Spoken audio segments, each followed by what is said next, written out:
Helvetia, votre assureur suisse.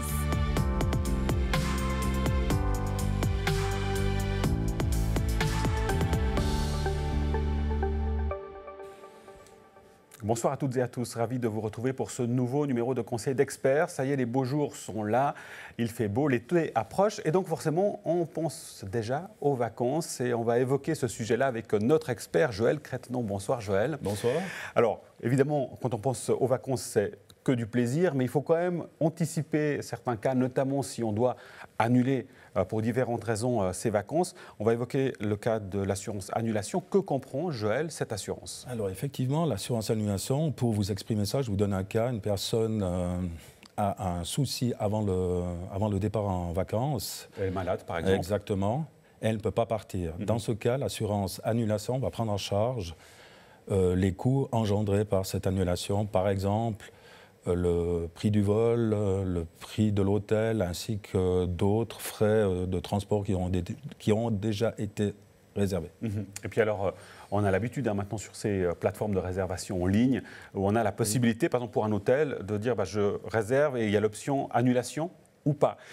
Exactement. Et dans quelle mesure est-ce que finalement l'assurance annulation que j'aurais contractée indépendamment de l'acquisition de la chambre d'hôtel par exemple, dans quelle mesure est-ce que l'assurance que j'ai contractée va payer quand même l'annulation? Comment ça se passe dans ces cas-là?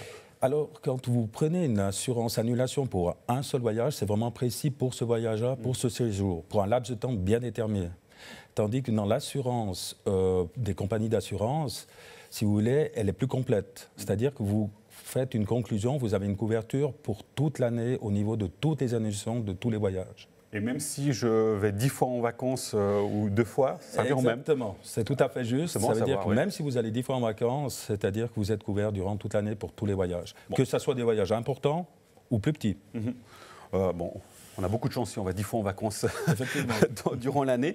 Les voyagistes vendent également des assurances annulation.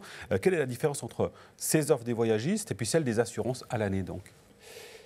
Alors la différence, c'est que justement cette assurance du voyagiste, elle est prévue uniquement pour le voyage que vous effectuez. Oui. Donc dans un certain laps de temps bien déterminé. Donc à chaque fois que vous allez faire un voyage, vous allez devoir vous prémunir, penser, est-ce que je fais l'annulation? Tandis que, comme je l'ai dit précédemment, cette assurance des compagnies d'assurance est annuelle et offre une couverture plus complète. Alors, on a évoqué les pépins avant de partir en voyage, mais ce qui est le cas peut-être plus souvent d'ailleurs, c'est les pépins potentiellement pendant le voyage. Qu'est-ce que couvre l'assurance annulation durant le voyage? Alors justement, dans l'assurance voyage, il y a l'assurance annulation, comme on s'est exprimé auparavant, et il y a aussi l'annulation d'assistance aux personnes. Oui.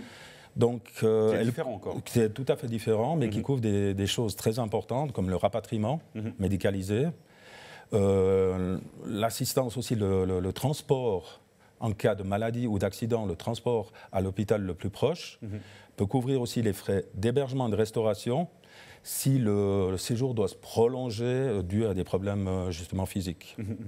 Ça, c'est des éléments importants. Et puis alors, de manière générale, pendant les vacances, est-ce qu'il y a d'autres types d'assurances auxquelles il faudrait penser dans votre pratique? Qu'est-ce que vous pourriez nous citer?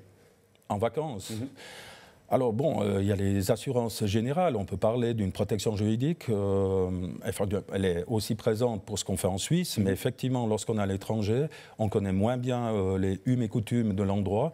Donc je pense que ça peut être une chose importante. Et puis alors, notre animal de compagnie, notre chat, notre chien par exemple? Ah voilà.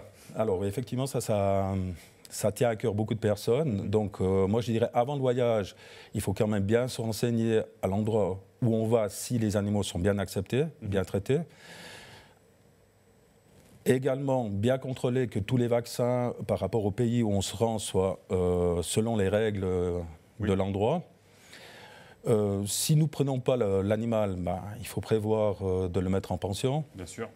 Ainsi de suite. Donc c'est ça les principaux conseils que je peux donner. Et puis alors si en préparation de ces vacances, on se dit mais en fait il y a beaucoup de choses auxquelles il faut que je pense, que je réfléchisse, eh bien Joël il est à disposition, les experts justement sont là. On a tendance à oublier mais les conseillers sont aussi là pour faire un point typiquement pour ce genre de cas-là, de dire vous recevez vos clients, vous leur dites au vu de votre situation, il y a cette lacune-là.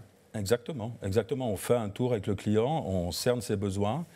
On lui explique évidemment les couvertures, puis en fonction de ses besoins, c'est lui qui décide quelle couverture est indispensable ou nécessaire pour lui. Et on ne le répétera jamais assez, ils sont là pour ça, les conseillers, et même, ils se font un plaisir de donner justement ces conseils-là. Merci beaucoup. Merci beaucoup. Joël Crétenon pour ces éclairages, vous nous avez fait un peu rêver en vue de ces vacances d'été, on se réjouit. Merci pour votre fidélité. Bonne suite de programmes sur Canal 9, on se retrouve prochainement pour un nouveau numéro de Conseils d'experts. À très vite. Ciao.